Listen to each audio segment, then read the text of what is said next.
ហើយមិនគួរចង់បានមួយណាក្នុងក្នុងពួកវានោះទេអាចារ្យពួកយើងមានពេលកណ្ដោស្មមិនបរិយាថ្មី ហើយនៅទីនោះចាប់ហើយប្រុសចាប់ហើយហើយប្រកាសជាចាប់ជាមិនខាតទេ ទៅមកទីការប្រជុំមិនចាប់ផ្ដើមចាប់លើកហើយបាទហើយចាប់រៀបចំភ្លេចទេតោះពួកយើងទៅគ្នានិយាយសន្យាគ្នាទៅខ្ញុំគឺជាត្រីឆ្លាមមិនជាការស៊ីម៉ាស៊ីនកតាពីទេ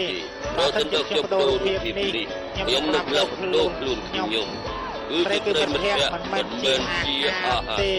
លើលេខតែសោតស្អី សោតមែនទេមែនហើយពួកគេគិតថាស្រស់ស្អាតខ្លាំងណាស់ខ្ញុំនឹងបាននិយាយសោតដល់តូចមួយហើយអ្នកផ្សេងគឺគ្មានអ្វីនោះទេដោយទីការប្រជុំជំនាញទី5ដែលបាននាំមិត្តភក្តិត្រីមកជាមួយតើអ្នកទាំងអស់គ្នាមានមិត្តភក្តិដែរទេ ខ្ញុំមានខ្ញុំនៅទីនេះហើយឲ្យវិទូឆាបទៅហើយខ្ញុំបានដាក់ខុសកន្លែងមិត្តភក្តិរបស់ខ្ញុំប៉ុន្តែមិនได้ឆាបមិត្តភក្តិរបស់ខ្ញុំ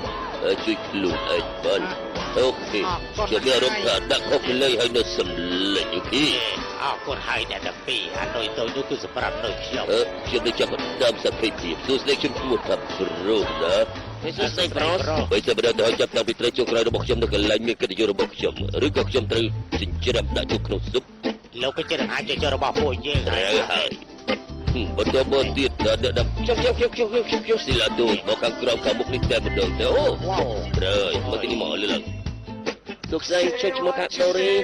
អូសួស្តីដូរី